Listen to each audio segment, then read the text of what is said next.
भूटान क्या है? बुद्धिस्ट देश है। अब मैं आपको ये बताना चाहता हूँ, जो लोग ये कहने का प्रयास करते हैं हिंदू धर्म के भिन्न भिन्न हिंदू फैमिली के लोग सिख, जैन, बौद्ध के साथ लड़ाने की, तो मैं उनसे पूछना चाहता हूँ, जिन लोगों ने ये कहा कि बौद्ध धर्म को नष्ट करने में हिंदुओं की भूमिका रही, तो मैं उनसे कहना चाहता हूँ Baba Saheb Ambedkar writings and speeches, ये डॉक्टर अम्बेडकर ने खुद लिखा है, विद रेफरेंस बोल रहा हूँ, Baba Saheb Ambedkar writings and speeches published by Maharashtra government 1987, then republished by central government ministry of social justice and empowerment January 2014। उसमें बाकायदा एक चैप्टर 9 है, जो पूरा चैप्टर डॉक्टर अम्बेडकर ने डिक्लाइन ऑफ बुद्धिज्म नाम से लिखा है। और ये डॉक्टर अम्बेडकर खुद लिखते हैं, ये उनके वर्ड है, मेरे नहीं। There is no doubt about it that the decline of Buddhism happened because of the brutal invasion of Muslims। ये डॉक्टर अम्बेडकर ने लिखा। कोई अगर इस बात पे, और मैं तो कह रहा हूँ भाई आज का जमाना तो ऐसा ना, सोशल मीडिया पे कुछ गलत होगा तो शाम को छिका देना, और न छिका देना तो पढ़ के फिर शांत रहना, फिर हल्ला मत मचाना। अब दूसरा मैं उदाहरण देना चाहता हूँ। चलो भैया इतिहास में क्या हुआ वो तुम अलग, पहले आज का उदाहरण बताओ। आज से केवल 75 साल पहले दुनिया का सबसे बड़ा बुद्धिस्ट देश कौन था? चाइना। बौद्ध धर्म को किसने नष्ट किया? कम्युनिस्टों ने या हिंदुओं ने? चाइना के बाद सबसे बड़ा बुद्धिस्ट देश कौन था? तिब्बत। किसने तबाह किया? कम्युनिस्टों ने या हिंदुओं ने? सबसे बड़े बौद्ध धर्म गुरु दुनिया के कौन है? दलाई लामा। उनको जान से मारने की कोशिश किसने की? कम्युनिस्टों ने या हिंदुओं ने? आफ्टर तिब्बत सबसे बड़ा बौद्ध देश कौन था? वियतनाम। किसने तबाह किया? कम्युनिस्टों ने कि हिंदुओं ने? उसके बाद आज सबसे बड़ा बौद्ध देश कौन है? बर्मा। वहां बौद्ध विहारों पे कौन अटैक कर रहा है? रोहिंग्या या हिंदू? श्रीलंका में बौद्ध विहारों पे कौन अटैक कर रहा है? रोहिंग्या या हिंदू? और अब आइए 2001 में भगवान बुद्ध की सबसे बड़ी मूर्ति बामियान अफगानिस्तान में तोप लगाकर किसने उड़ाई? तालिबान ने कि हिंदुओं ने? बोध गया में 2013 में विस्फोट हुआ, समय रहते वो बम नहीं हटा दिए गए होते तो मंदिर का एक हिस्सा डैमेज हो सकता था, तो किसने किया? कट्टरपंथी जिहादियों ने या हिंदुओं ने? मेरे भाई जो आंखों देखा है उसका तो जवाब दे दो, और जो डॉक्टर अम्बेडकर ने लिखा है और जो आंखों दिख रहा है, दोनों एक समान है। और एक और बात कहना चाहूंगा, दुनिया का सबसे बड़ा बुद्धिस्ट देश जिसमें किंगशिप है वो है थाईलैंड। थाईलैंड का राजा टाइटल क्या होल्ड करता है? King Rama the 10th। और अभी जो है वज्रलोंगकुंग जो वहां के राजा हैं, इससे पहले जो राजा थे उनका नाम था भूमिबल अतुल तेज।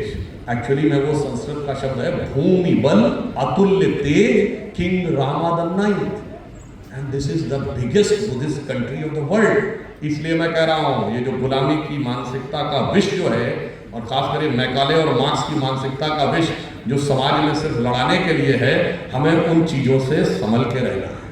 और अंत में मैं एक और बात भी कहना चाहूंगा, ये वो लोग हैं जो हर नई व्यवस्था का विरोध करते हैं। जब भी कोई एक नया परिवर्तन आने का प्रयास होता है तो ये लोग सदैव विरोध करते हैं। इसका एक सबसे बड़ा उदाहरण देना चाहता हूं। जब मोदी आए सरकार में और उन्होंने कहा कि जनधन अकाउंट खोलेंगे, तो उस समय रिजर्व बैंक के लोगों को कहना था कि एक साल में 1-1.5 करोड़ से ज्यादा नहीं खोल सकते। वित्त मंत्रालय कहना था 2-2.5 करोड़ से ज्यादा नहीं खोल सकते। मोदी जी ने कहा कुछ नहीं, 31 मार्च 2015 तक 10 करोड़ अकाउंट चाहिए। और जब अकाउंट खुलने की बात आई तो लोगों ने कहा साहब अकाउंट खुल जाएंगे, पैसा कहाँ से आएगा? मोदी जी ने कहा पैसा मैं बताऊंगा कहाँ से आएगा, तुम पहले अकाउंट तो खोलो। उनके दिमाग में डीबीटी थी, पहले अकाउंट खुलवाया फिर डीबीटी, उसके बाद मुद्रा योजना। यानी पहले गरीब को आप अकाउंट से तो जोड़िए। अकाउंट से जोड़ने से क्या हुआ?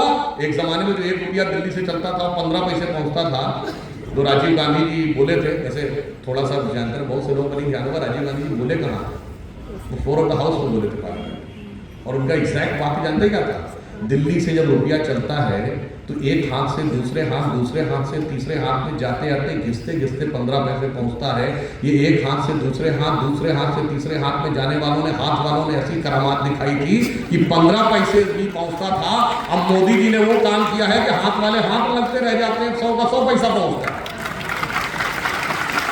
अब उसके बाद अगर आप देखें, आज 54 करोड़ जनधन अकाउंट है, उसमें 2 लाख करोड़ दिया है। यानी ये होता है नई व्यवस्था से कैसे लोगों को जोड़ना। दूसरा उदाहरण, वित्त मंत्री चिदम्बरम जी का फ्लोर ऑफ द हाउस पे दिया गया बयान है कि जब डिजिटल ट्रांजैक्शन की बात आई तो उन्होंने कहा भारत में कैसे कम पढ़े लिखे लोग हैं, ये तो टेक सेवी है ही नहीं, ये कैसे मोबाइल से और कंप्यूटर से पैसे का लेन देन कर पाएंगे, ये तो असंभव है। और आज डिजिटल ट्रांजैक्शन में हम दुनिया के नंबर 1 देश हैं, और नंबर 1 ही देश नहीं है, 48% डिजिटल ट्रांजैक्शन हमारे यहाँ होता है जो अमेरिका और चीन का मिला के उससे ज्यादा है। और वो कैसे होता है ये भी देखिए। आपको याद हो फ्रांस के राष्ट्रपति आए थे तो जयपुर में मोदी जी के साथ किनारे पे, सड़क के किनारे चाय की दुकान पे पेमेंट एमेन्युअल मैक्रोन ने यूपीआई से किया। जब जापान के प्रधानमंत्री आए थे तो दिल्ली की खान मार्केट में मोदी जी के साथ गए थे और उन्होंने भी पेमेंट किया। जापान चौंक गया जो टेक्नोलॉजी में बहुत है, उसने कहा भाई हम इस मॉडल को अडॉप्ट करना चाहेंगे। आप सोचिए भारत के भारतीयों की क्षमता और बुद्धिमत्ता की जो डेप्थ है वो प्रधानमंत्री जी ने समझी, वो हमारी सरकार ने समझी। ये लोग हमेशा उसको अंडर एस्टिमेट करते रहे। वही लोग जो हर नए परिवर्तन का विरोध करते हैं, जिनको ये लगता है ऐसे ही चलने दो, ऐसे ही चलना ठीक है, इसके आगे कुछ नहीं हो पाएगा, जो चल रहा था वही ठीक है। आज देखिए नोटबंदी हुई थी, उस समय भारत की 60% इकोनॉमी इनफॉर्मल थी। आज स्थिति क्या है कि वो 18 से 20% इनफॉर्मल रह गई, यानी सब कुछ फॉर्मलाइज हो गया है।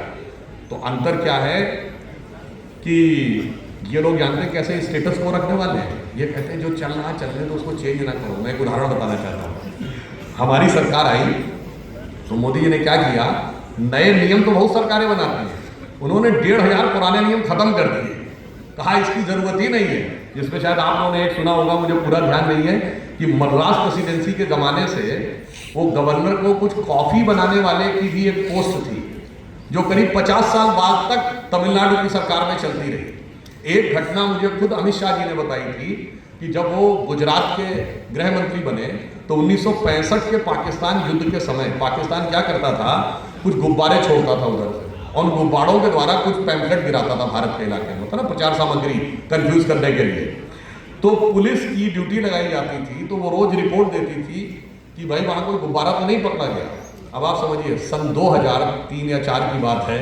उन्होंने कहा तब तक भी पुलिस की रोज रिपोर्ट आती थी, कुछ सिपाहियों की ड्यूटी भी लगी थी, वो गुब्बारा बेकार की चीज हो गई थी। ईमेल का दौर आ गया था, इंटरनेट का दौर आ गया था, मगर वो रोज रिपोर्ट देते थे। आज पाकिस्तान की सीमा से कोई गुब्बारा नहीं आया। आप सोचिए जो लोग इस कदर स्टेटस को थे कि जो चलता है वो चलने दो, वही परिवर्तन के विरुद्ध खड़े हैं। और देश परिवर्तन की दिशा में ऐसे आगे बढ़ रहा है, वो चले या न चले, देश ने आगे चलने का निर्णय ले लिया है। ये वो लोग हैं जो देश की एकता के हर सूत्र को रोकना चाहते थे। याद करिए जीएसटी का विरोध किया था। ये वन पावर ग्रिड जो हमारा पावर का आशा है, इवन इस ढंग का पावर ग्रिड तो चाइना के पास बनी जो हम एक ग्रिड से पूरे देश को सप्लाई कर रहे हैं। ये उस चीज का भी विरोध करते थे। और इन लोगों के लिए तो टुकड़े टुकड़े में बचा हुआ देश ज्यादा अच्छा लगता है। याद करिए ये क्या करते हैं, हिंदी और तमिल को लड़ाओ, हम क्या करते हैं, काशी तमिल संगम करके